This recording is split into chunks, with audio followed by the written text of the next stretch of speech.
Hi, welcome to the part 3 of this video series. We are looking at real exam questions for Azure Architect Technologies AZ303. Please focus on the concepts and understand the technique to sort the options to arrive at the right answer.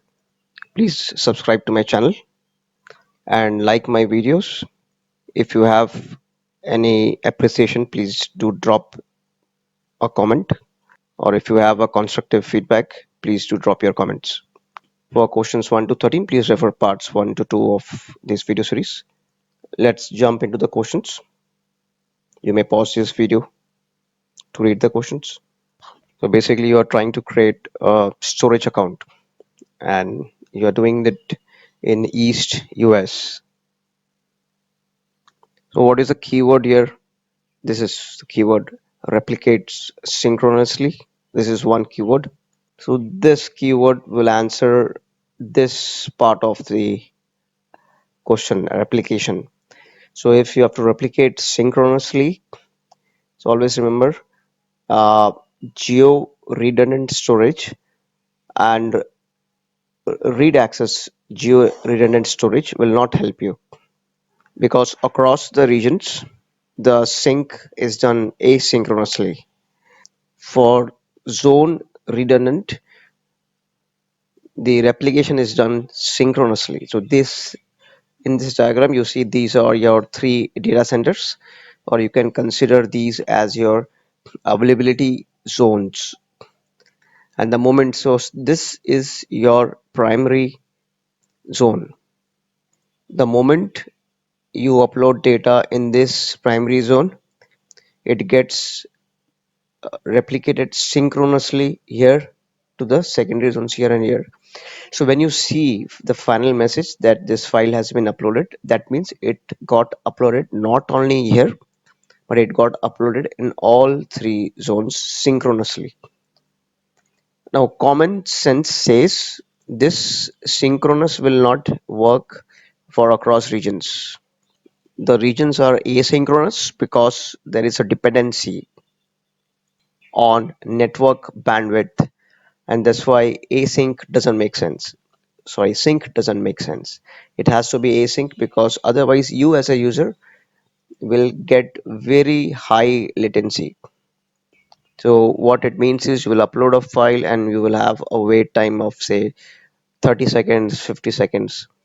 But if you are doing it synchronously, you will have wait time of uh, very few, like few seconds. So what it does is, irrespective of the data moved across region or not, you will still see your data in the primary region, and you can start working with your primary region. And behind the scene, maybe after a couple of minutes, the data gets replicated asynchronously in this region. So you don't come to know, and you don't have to wait for this replication. Since it says replicates synchronously, so the answer would be ZRS. So why? So the GRS stuff I told you, it is asynchronous. So these two options are wrong. But LRS, why not LRS? The reason for that is the second key point. You have this data center which needs to be available. Like even if a data center fails, or sorry, remains available if a single data center in the region fails. So if this data center fails, still it has to be available. So these two are available. That's why zone redundant is good. LRS, what it does is it just stores three copies in the same data center. So this is your LRS. You just have one data center. If this fails, you are screwed up. You lose your data. It LRS would maintain multiple copies in the same data center. And this second account type, this one is always V2. Thumb rule in the recent times, always if you have this choice, always go with V2. That is the latest introduction from Azure, like for a year or more. So it always should be V2. So we lock our answer I will move forward to the next question. So this is the question. You can pause the video to read the question. So you have on-prem, and on-prem has Active Directory, and then there is a Azure Active Directory on cloud. On-prem has these user accounts. Cloud AD has these user accounts. Now what you have to do is implement AD Connect, and you should follow the principle of least privilege. So the question is asking which user accounts should we use in both both these scenarios, on-prem and cloud, to implement AD Connect. When we say implement, okay, this means installation. This doesn't mean post implementation scenarios. This is specific about installation. So let's see in terms of a diagram how this looks. So you have your AD on-prem and your Azure AD. So what happens is you have to sync these. When you use AD Connect, what it means is you're trying to sync the user IDs here. So you have this list of user IDs on-prem, and then you have this list on the cloud. So what is AD Connect? It helps you accomplish your hybrid identity goals. So you have your Active Directory on-prem and as well as on Azure, and you want to maintain it as a hybrid mode. So what does hybrid mean? Like if you have an application, you want the user to access your Azure resources as well as your on-prem resources using the same credentials, same username, same password. So this is pass-through authentication does that, and AD Connect also ensures that you have the same user profile. Suppose you create a new user profile in your on-prem Active Directory. So AD Connect will take that and put it on Azure AD as well. So it will ensure that there is a sync happening. There are other features, but in the interest of time and solving this question, we will limit ourselves to understanding only these two stuff. So synchronization is the key feature of AD Connect. Now, if you want to install AD Connect, you need these privileges or these accounts. Okay, so when you go here, you see this enterprise admins, and then you see here global administrator. Let's look at the documentation. So you find global administrator here. So this is our answer. And you also find enterprise administrator account. So this is also our answer. So if you see this place, uh, you know, you will need an account created here and an account created here. So if you want to create an account here, you need enterprise admins. If you need to create an account here, that will be your global administrator. So this is the right answer. We will move forward with the next question. So this is the question. Let's try to understand the keywords here. So you may pause this video to read the question. So the keyword here is pester test. What is a pester test? See, pester test means you can write scripts to test anything on the virtual machines. So in this scenario, you have hundreds of virtual machines here. These are your virtual machines, and you have to write a pester. You have to do pester testing using some scripts. And when you have to do this test, whenever there is a operating system update. Suppose these virtual machines, they are on Windows platform, and then there is a patch upgrade. So whenever a patch upgrade happens on all of these machines, the pesters test should get invoked. So how will you know or how will this pester test know that an upgrade happened? Through alerts, common sense, through alerts. How do you know on your mobile phones that someone sent you a WhatsApp message or an SMS or a text message? Through alerts. You get an alert, ting ting, and you come to know that someone has sent you a message. So in this case also, you should use alerts. So whatever common sense, alert rule, and alert action group. These are my two answers first. I have to choose three resources. So I got my two resources. Plus, what you would need is an orchestration tool like Automation Runbook. What is Automation Runbook?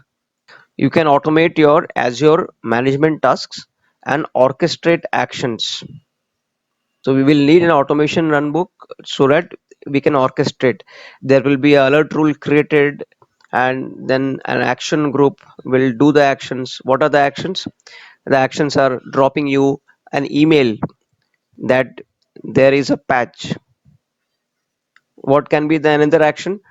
E- Automatically running the pester scripts, the pester testing scripts. Automatically you have to run it, so that you can do. And for that also you need automation runbook. So these are the three answers. Now, why not monitor query? See, as monitor query, it is used for querying your log files. You are writing queries against your log files. Here, there is no need to scan the log files. See, that is also a mechanism. We can do it. It's a long shot, but here our question says minimize the implementation time and recurring costs.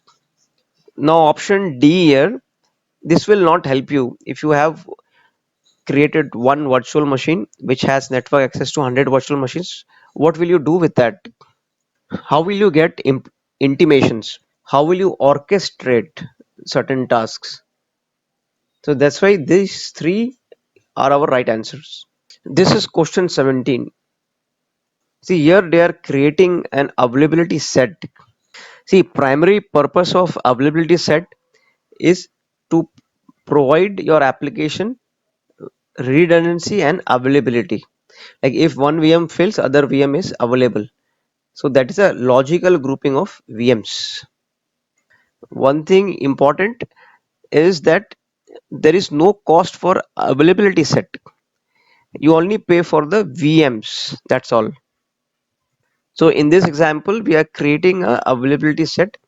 The name is AS1 in West Europe, and we have fault domain as 2 and update domain as 3. Now this is the question. They are saying they have to deploy 10 virtual machines to AS1. So the question is asking during planned maintenance, at least how many virtual machines will be available.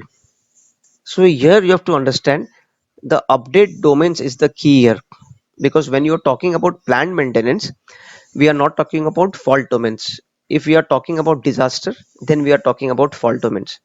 Since we are talking about update or maintenance, that's why we are talking about update domains.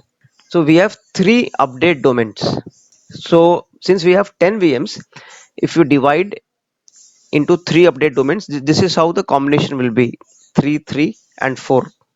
Now you can say why not 1, 7, and 2. So update domains, whenever we do, we say the way it is arranged is we want to provide maximum service. So if this logical grouping, this update domain, suppose these three will be updated together, so these three are down, then these 7 will be up. So your service will still have 7 VMs. But our question is not asking that. Our question is saying at least, that is the minimum number of virtual machines will be available during planned maintenance. So here it will be, we take update domain 3 out because we are updating it. So these all 4 VMs will be updated at one point. So maintenance task will be carried out at once. But this 3 and 3, 6 will be available. This is a minimum. But if we take this out, so there will be 3 plus 4, 7. 7 is not minimum. Okay, and if we take this also out, then again we have 3 plus 4 7, but 7 is not minimum, so we take this out. We have 3 plus 3 6, that is the minimum. Hence this answer is 6. Now the next question says, to add another virtual machine to AS1, the virtual machine must be added where? See here what we did, we have AS1 where it is created West Europe. So will you create another virtual machine in East Europe, or will you create it in India, or will you create it in Africa? No, there is no need, right? You will create it where the other virtual machines exist. Logical, common sense. So we will create it in West Europe.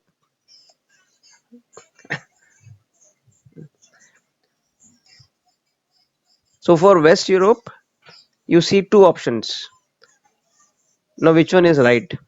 Will you create it in another any resource group? No, you already have RG1 as a resource group. So we would have to create it in the same resource group.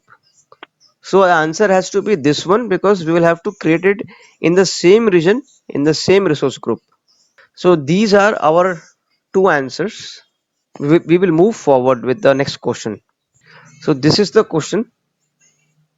Now let us understand the keywords. So the question says you have a resource group and it has hundreds of 100 VMs actually. You see 100 VMs in one resource group. All of these VMs, they run Linux. They don't run Windows or any other platform. They run Linux. So Linux is their OS. So data should flow from these VMs to the Azure and Log Analytics workspace. So what it is saying is you need to collect events. So this is the keyword. You have to collect events from the VMs to Log Analytics workspace. So out of these, which one will be our answer? So let's see first option, syslog. This should be our answer. Why? I'll explain you. Usually what we do is on the Linux VM, we configure syslog daemons, because our question is saying that you have to collect the events. So syslog event daemon keeps collecting the events and it sends to the log analytics agent, which then sends it to the Azure monitor. Okay, and this log space is getting that data sets, and this is the best way to do it. Now syslog daemon is a common term in the Linux world. So what this means is it's a server process that provides message logging facility for application and system processes. The syslog daemon is started by internet daemon and receives messages on port 514. So this is what we are talking about. Now what are Linux performance counters? So common sense, it will not collect events, it will collect performance metrics. It will not collect events. So you don't trust me, right? So I'll show you in the documentation. If you see this search I have done, it is used for collecting and analyzing performance data. Simple. This is also one type of event for performance monitoring, but it is not in general an event. It is just performance related event. So this cannot be our answer. Custom fields.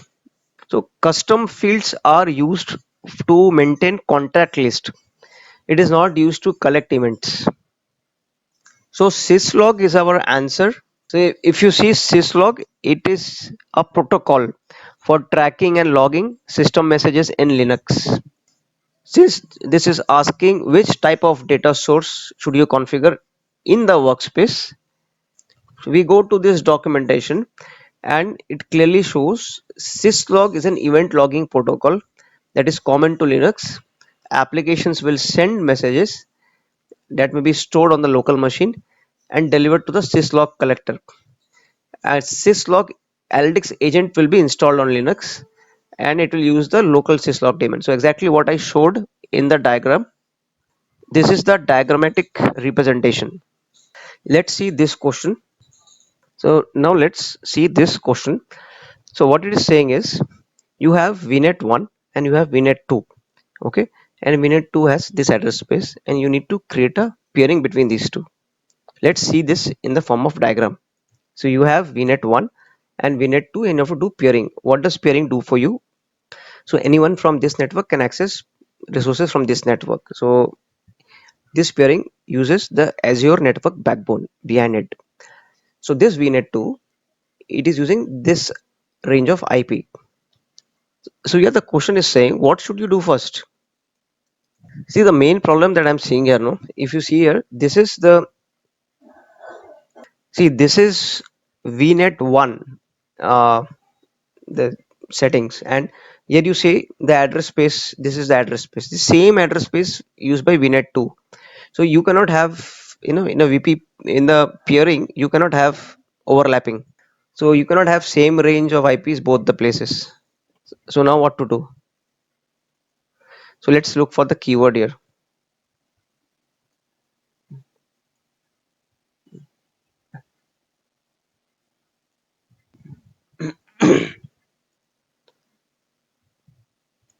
So this is the keyword. I've marked it in front of you. So this is how I identify the keywords. So no devices are connected to VNet 1. So the first thing we have to do is we have to modify the address space of VNet 1, because there is no device connected there, no devices connected. So we can, modify this. So what we will do is we will change the IP range for this, because there were no devices connected. And right now, probably we are assuming that there are devices connected, even though we don't have information on VNet 2. The question never said that there are devices connected here. So the question here is not telling us if for virtual network devices are connected, but since we know that there are no devices in virtual network 1, so this should be our answer. We'll modify the address space so that there are no overlapping IPs between VNet 1 and VNet 2. So this is our answer. See, the other steps, like you create a subnet on VNet 1 and VNet 2, these steps will happen later. The question is asking what you need to do first. The first step is this only. So hence this is the answer. Let's move to the next question. Now let's look at this question. So this is a resource manager template 1, and it has these parameters. So the question says, like, when you deploy template 1, you are prompted for resource group. So if you see here, there is no mention of resource group. So we will, I think this answer should be yes, because resource group is important and it will prompt. The second one says, the second option says, when you deploy this template, you are prompted for Windows operating system. So that is wrong, because here if you see the default values for the Windows OS version is already given. So it will not prompt for it. The third one says that you are prompted for a location. Yes, you will be prompted for a location, because if you see there are no default values like Windows OS version. So it will prompt which values you want to select. So this was an easy one. This is a right answer. So here we come to the fag end of this video. Please subscribe to my channel and like my videos. We'll see you in the next part of this video series.